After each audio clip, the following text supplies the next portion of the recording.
나의 셈이라는 제목으로 말씀 나누도록 하겠습니다.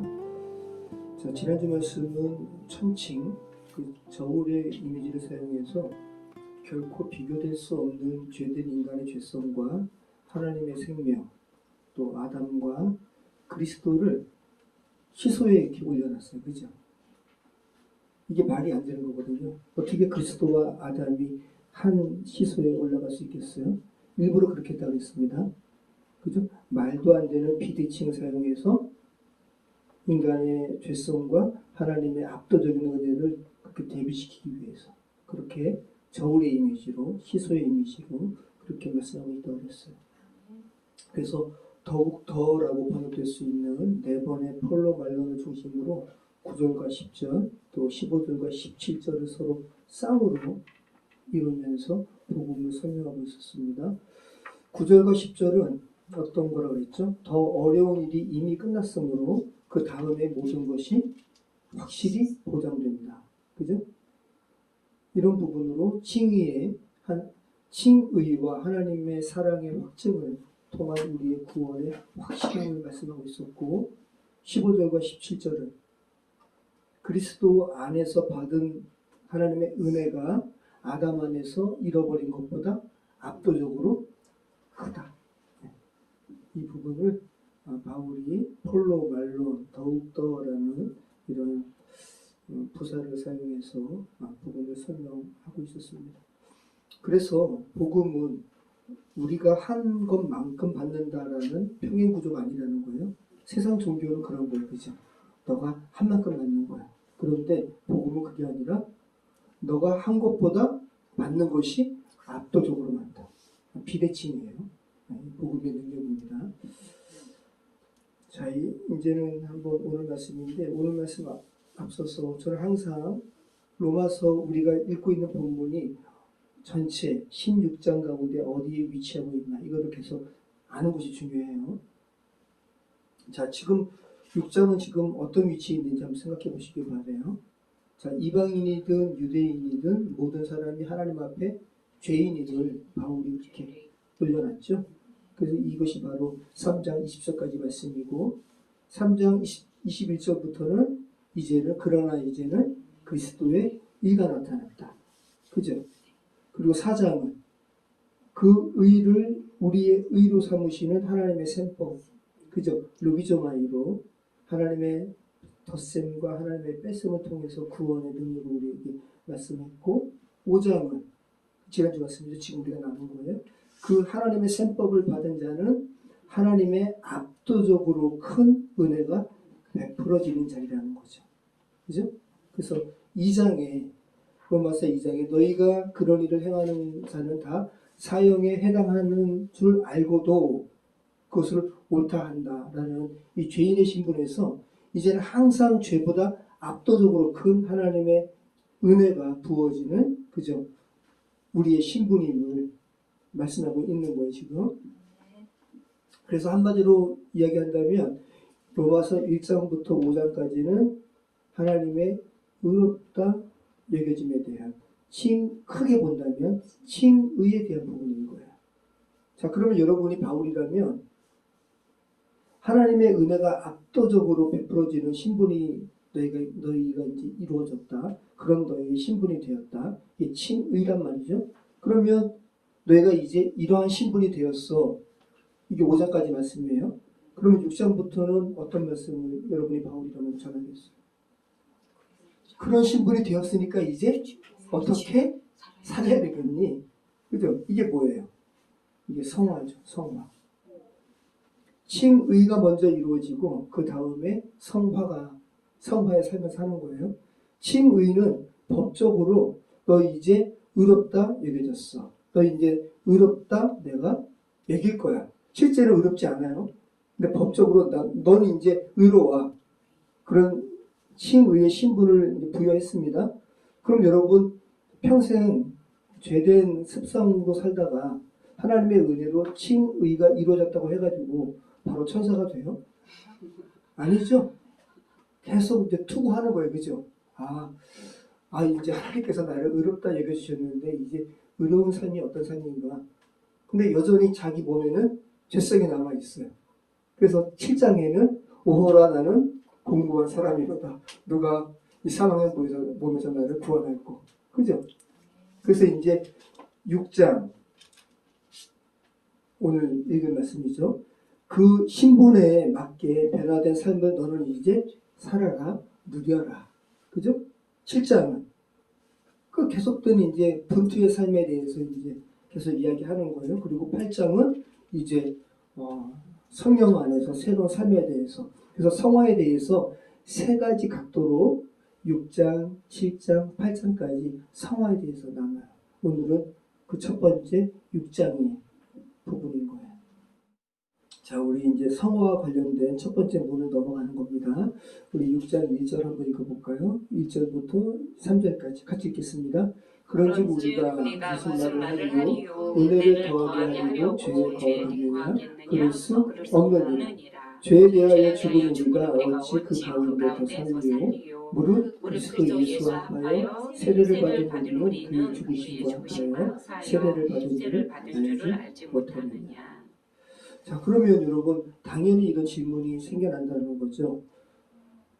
와, 우리가 죄를 지으면 하나님의 그 압도적으로 큰 은혜가 항상 죄보다 더 많이 채워진다고? 그러면 죄적용 되겠네. 이 바울의 이 복음의 설명을 이렇게 곡해하는 이들이 있다라는 거죠. 바울이 그거를 알고 뭐라는 거예요? 그런즉 우리가 무슨 말을 하리요? 은혜를 더하게 하려고 죄에 거하겠느냐? 그럴 수 없느니라. 이게 헬라어의 아주 가장 큰 부정의 표현이에요. 기업문이에요. 그런 일이 일어나지 않기를.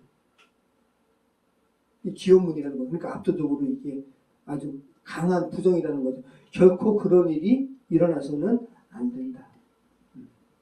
근데 이게 당연한 거예요, 여러분. 여러분이 정말 사형에 해당하는 죄를 선고받고 이제 죽는데, 이제 하나님의 압도적인 은혜로 다시 새로운 삶을 얻었어요. 와, 하나님의 은혜가 이렇게 크구나. 그럼 나 계속 죄를 져야지. 이런 마음이 들겠어요? 이 바울 말처럼 그럴 수 없는 일, 그런 마음이 안 들죠. 계속된 하나님의 이 지극히 큰 은혜에 대해서 숙연한 마음을 가지고, 아, 정말 내가 어떻게 살아야 하는가. 당연히 이렇게 된다는 거예요. 바울이 지금 그 이야기 하는 거죠. 그래서 하나님의 은혜가 이렇게 크다고 해서 이 죄 가운데 더 거하겠느냐라고 말하는 이들은 정말 괴멸인 거예요. 그죠? 그래서 바울이 뭐라고 이야기하냐면, 그런즉 우리가 무슨 말을 하리요? 은혜를 더하게 하려고 죄에 거하겠느냐? 그럴 수 없느니라.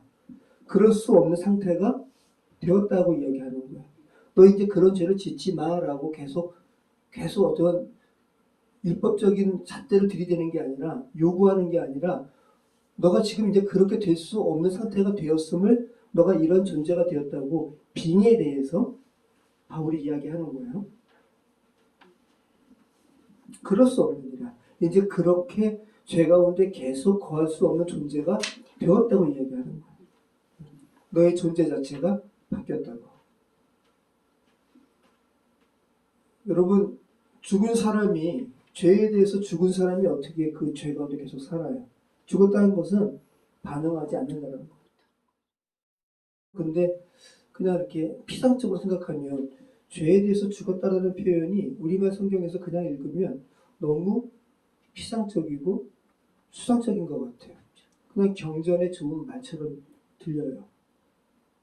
그래서 실제 죄에 대해서 죽었다라는 말씀이 무엇을 의미하는지 우리가 잘 알지 못하면 이 말씀이 그냥 추상적으로 들리는 거야. 그래서 바울이 3절부터 8절까지 이 죄에 대해서 죽었다라는 것이 무엇을 의미하는지 설명하고 있어요.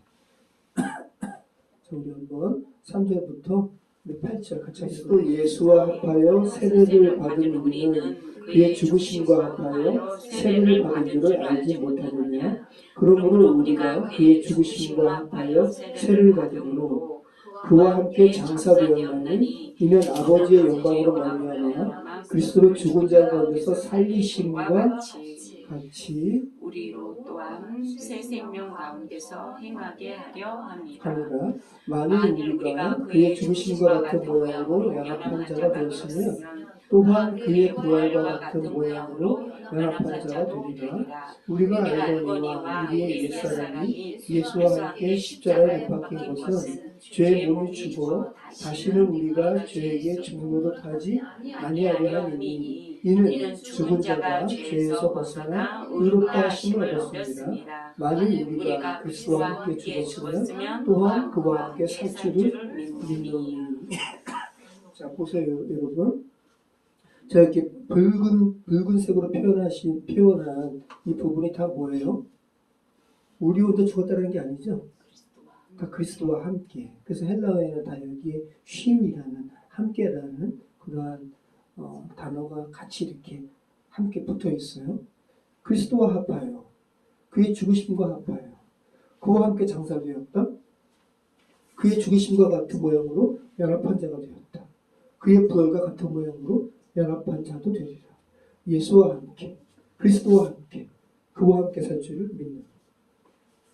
이게 죄에 대해서 죽었다라는 것이 무엇을 의미하는지 바울이 설명하고 있는 그런 내용인 거예요.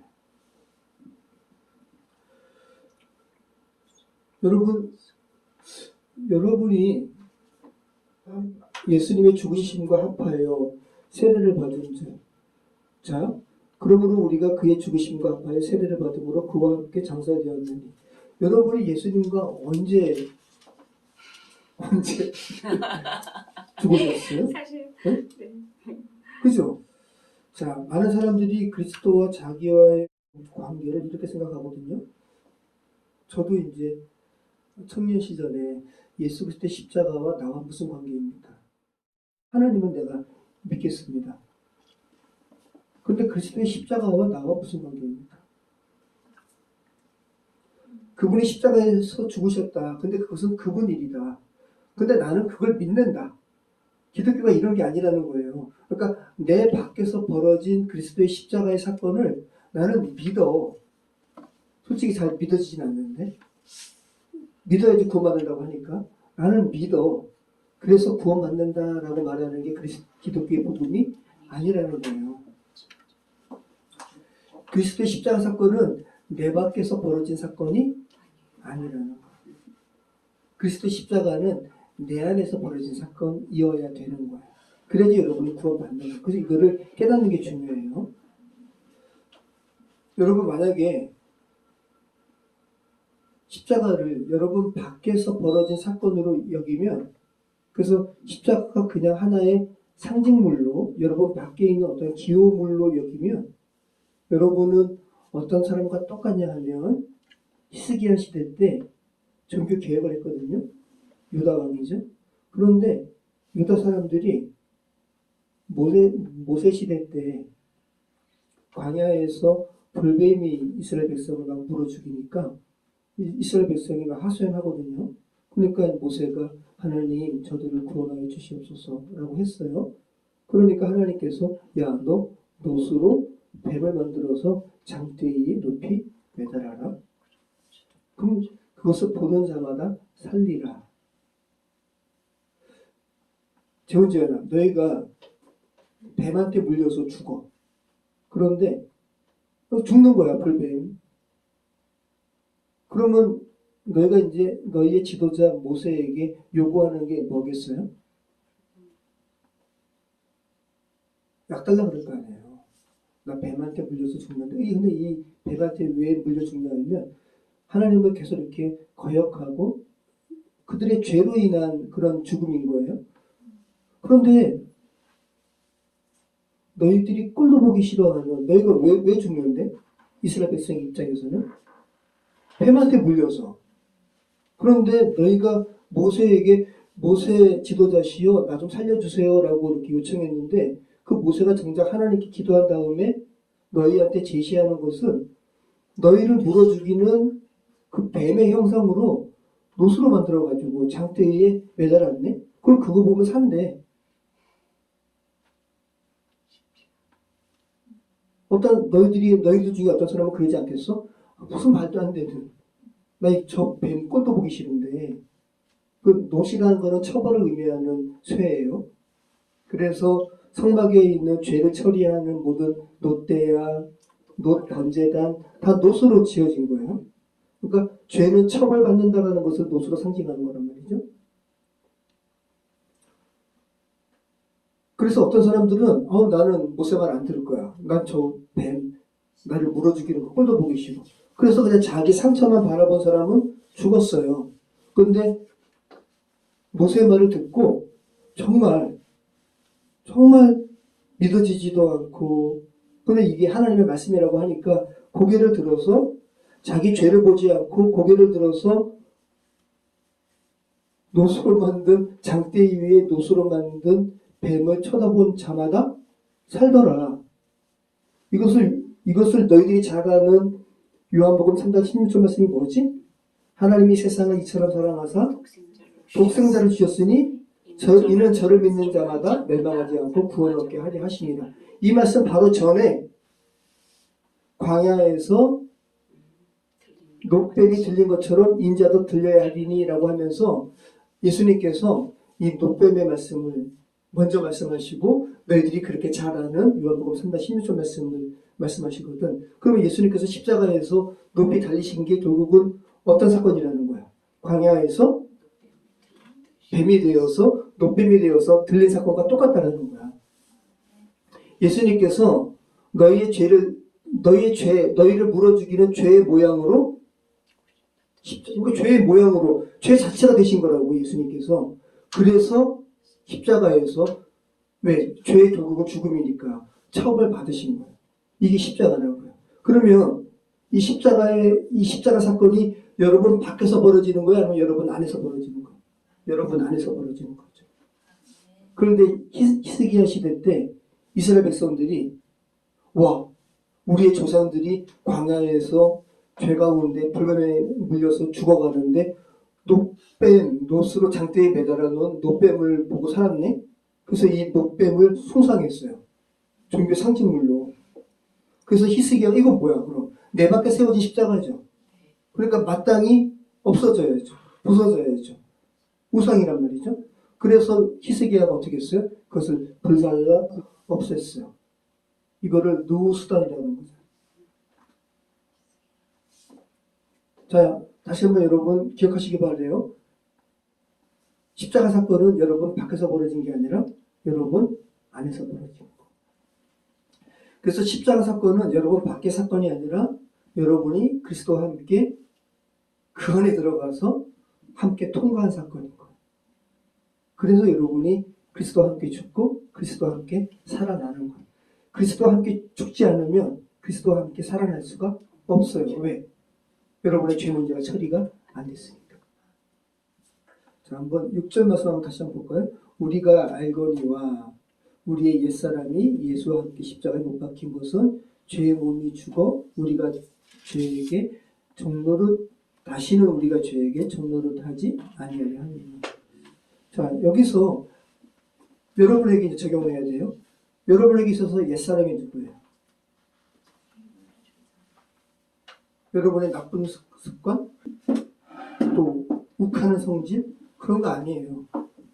여기서 옛사람은 훨씬 깊은 거예요.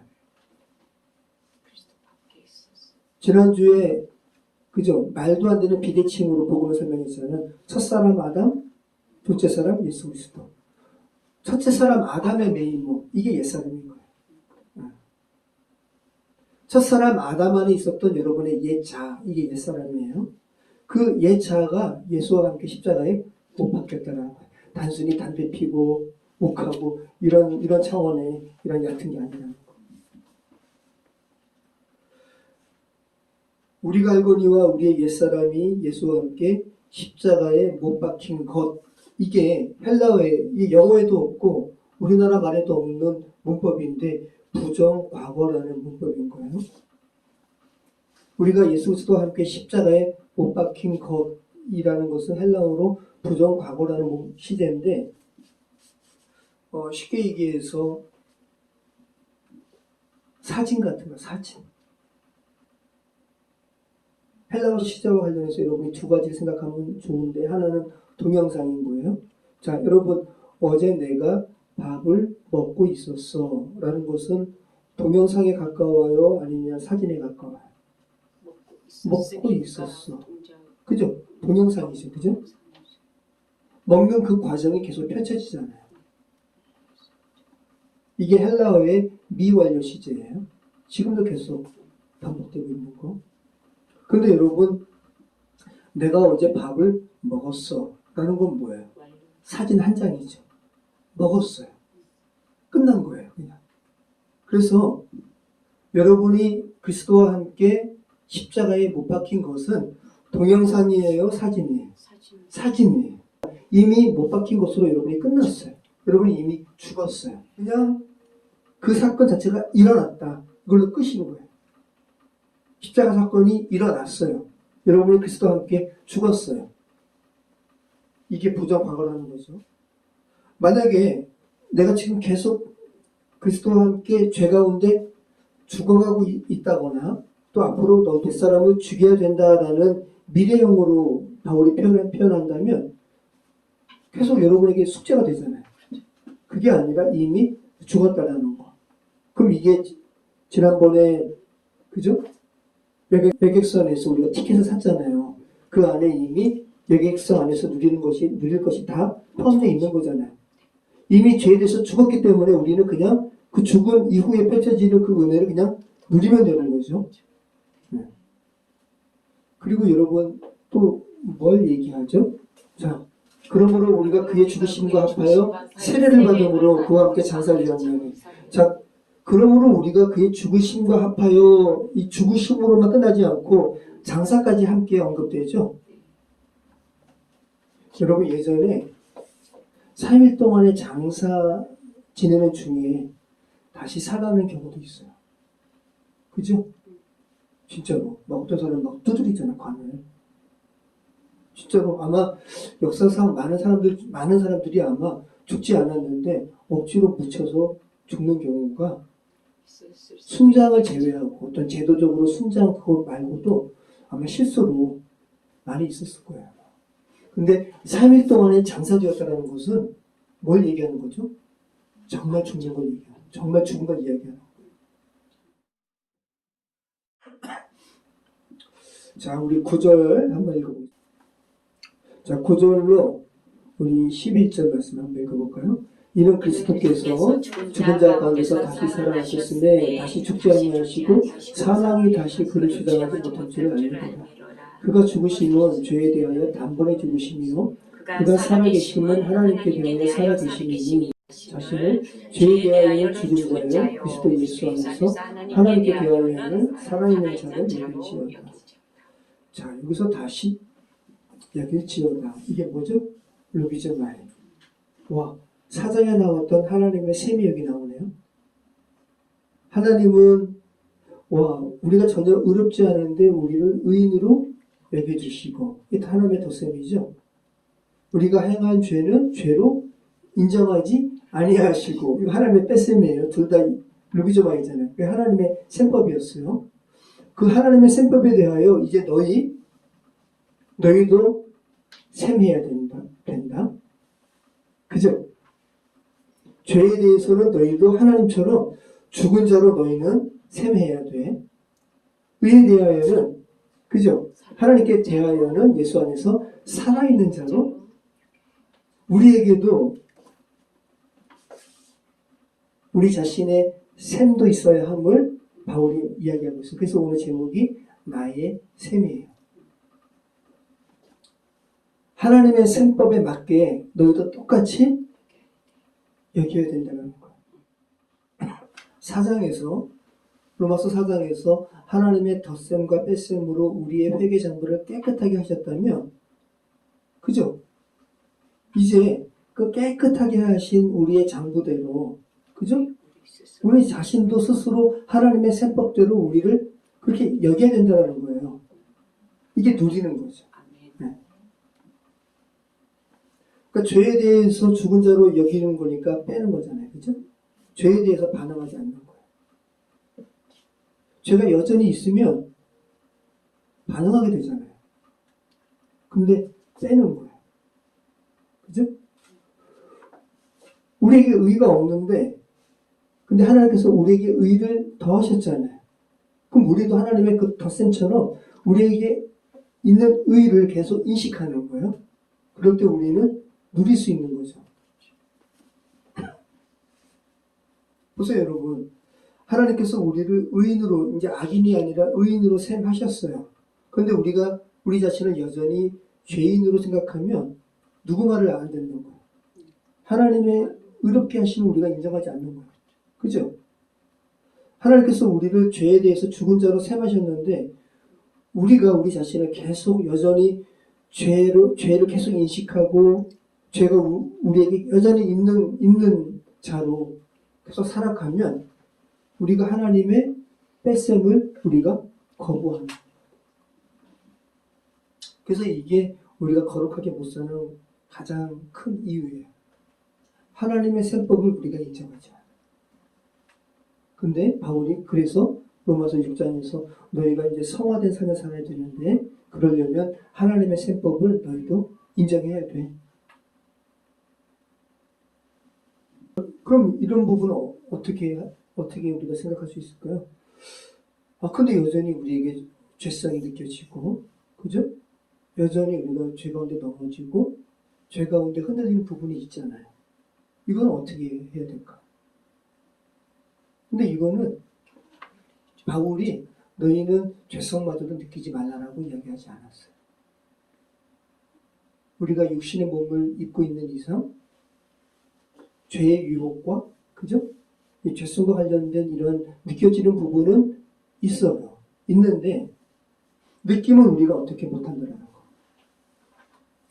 그런데 그러한 죄에 대한 유혹이 다가올 때, 옛 습관이 올라올 때, 자기 안에 여전히 존재하는 어둠을 볼 때, 예전에는 그것을 수용했어요. 거기에 끌렸어요. 근데 이제는 하나님의 셈법대로, 그죠? 죄에 대해서 죽은 자로 여기고, 의에 대해서 산 자로 여기라고 이야기하고 있죠. 그래서 그 느낌이 자꾸만 올라올 때, 죄의 느낌이 올라올 때, 그 느낌을 어떻게 처리할지는 우리가 정한다.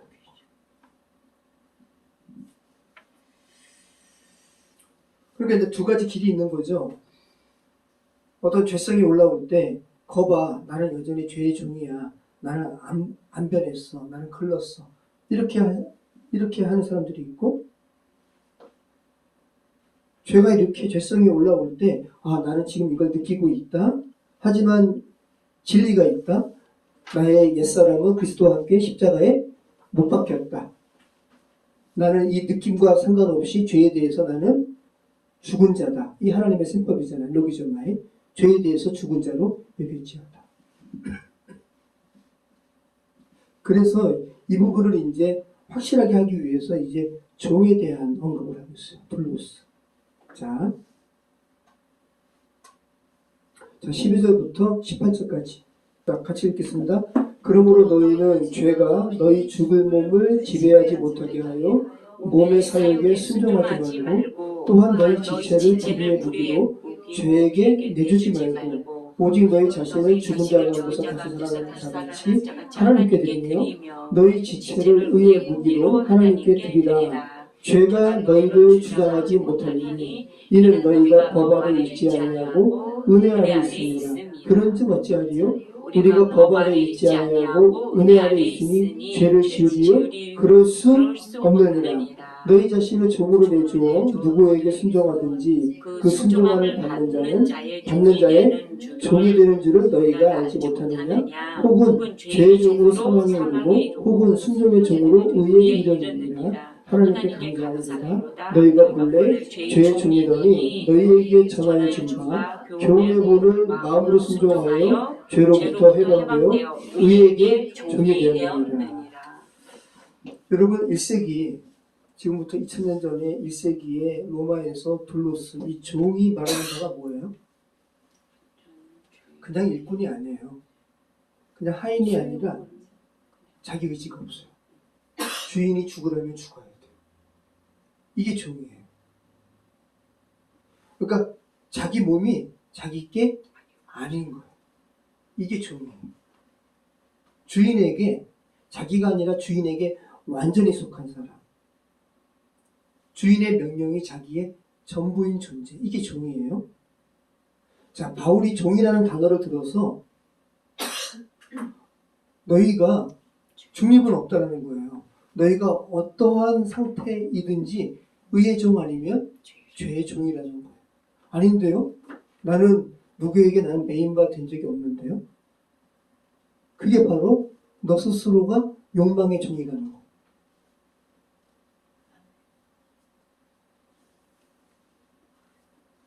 우리는 의의 종 아니면 죄의 종이에요. 생명의 종 아니면 죽음의 종이에요. 바울이 이 부분을 들어서 이 둘로스라는 말을 들어서 이 오늘 성화에 대한 부분, 여긴다라는 부분, 하나님의 셈법에 대해서 다시 더 정교하게 지금 말씀하고 있어요. 그러면 여러분 11절에 이와 같이 너희도 너희 자신을 죄에 대하여는 죽은 자요 그리스도 예수 안에서 하나님께 대하여는 살아있는 자로 여길지어다. 루기조마이 이 11절과 18절이 어떻게 연결돼요? 자기를 셈한다는 것은 지금 자기가 어떤 것에 종이 되었는지를 분별하라는 거예요. 그죠? 너가 만약에 하나님의 셈법을 인정하지 않고 하나님께서는 너의 죄를 빼셨는데 여전히 그 죄를 하나님의 셈법을 그대로 하나님의 셈법대로 루기조마이 하지 않고 그 죄를 계속 붙든다면 너는 죄의 종이라는 거예요. 그죠? 너희의 감정과는 관계없이 정말 내가 의로운 자 맞나? 근데 하나님께서 의롭다 여겨주셨다니까 그 하나님의 의롭다 여겨주심을 그대로 수용하고 내가 하나님의 의로 하나님에 대하여 산 자로 내가 여기면 나는 지금 의의 종이라는 거예요.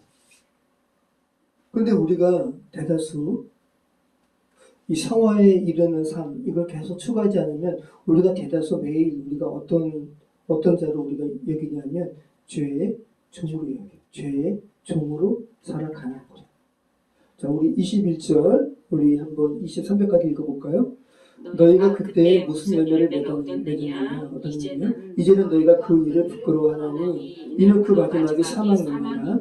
그러나 이제는 너희가 죄로부터 해방되고 하나님께 종이 되어 거룩함에 이르는 열매를 맺었으니 그 마지막은 영생이라. 죄의 삭은 사망이요 하나님의 은사는 그리스도 예수 우리 주 안에 있는 영생입니다. 23절 말씀이 6장 전체를 이제 메소지하는, 봉인하는 아주 중요한 말씀인데 두 가지 단어가 정확히 대조되죠. 보면 죄의 삭은 사망이요. 그죠? 하나님의 은사는 예수 그리스도 우리 주 안에 있는 영생입니다. 그래서 죄와 하나님의 생명을 이렇게 대조하고 있는데 죄에 대해서는 삭스로 표현하고 그죠? 하나님과 관련된 건 은사로 표현하죠. 이 삭은 뭐냐면 당시 로마 군인들의 임금이에요. 임금. 이 은사는 카리스마예요. 은혜예요, 은혜. 카리스, 하나님의 은혜예요. 자, 그러면 죄는 정확하게 행한 대로 받는 거예요. 세상 종교가 그래요. 아까 처음에 이야기한 거랑 똑같은 거예요. 대칭이에요, 대칭. 근데 기독교 복음은, 하나님의 복음은 정확하게 비대칭이라고요.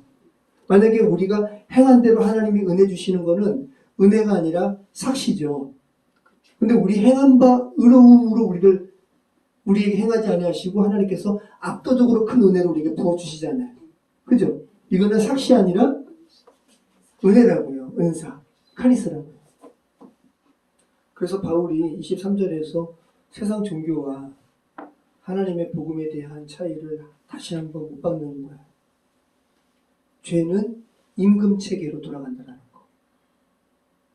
죄 지은 만큼 그 값을 받는다는 거. 그래서 죄된 세상의 대표적인 말이 인과 응보죠. 죄된 세상의 논리로 한다면 여러분 우리는 살아날 자가 없어요. 그대로 적용받는 거기 때문에. 그런데 영생은 그죠? 하나님의 이 은혜는 그리스도 예수 우리 주 안에 있는 영생입니다. 영생은 우리가 우리의 어떤 행함으로 우리는 취할 수 없어요. 이건 정말 전적으로 하나님의 은혜인 거죠. 정말 오늘도 여전히 그래서 압도적인 비대칭에 대한 복음이 세상 종교의 논리와 어떻게 다른지를 다시 한번 말씀하고 있어요. 그럼 여러분, 저와 여러분이 이 하나님의 엄청난 은혜를 받았어요. 어떠한 그 임금이 아니라 삭시 아니라 은혜로 받았어요. 그럼 여러분 어떻게 살아야 돼요? 만약에 세상 종교에서 이야기하는 대로 평행 논리를 이야기해서 행한 만큼 받는다라는 것을 생각한다면 계속적으로 우리는 어떤 생각을 해야 되냐면 내가 받을 거에 합당한 일을 내가 했나? 그죠? 계속 종교적인 행위를 계속 할 수밖에 없어요. 근데 그게 아니라 너희가 뭐를 해서 이걸 누릴 수 있는 게 아니라 전적으로 하나님께서 부어주시는 은혜라는 걸 안다면 이거 내가 뭐를 해야 되는 게 아니라 그냥 위에서 부어지는 은혜를 나는 그냥 누리면 되는구나. 누려야 되겠구나. 완전히 관점이 달라집니다. 이 차이가 인생을 바꿔요. 우리가 임금을 받으려고 일하는 사람처럼 삶을 살아가는 게 아니라 이미 엄청난 은혜를 받은 사람으로 그 받은 선물에 합당하게 살아가는 것.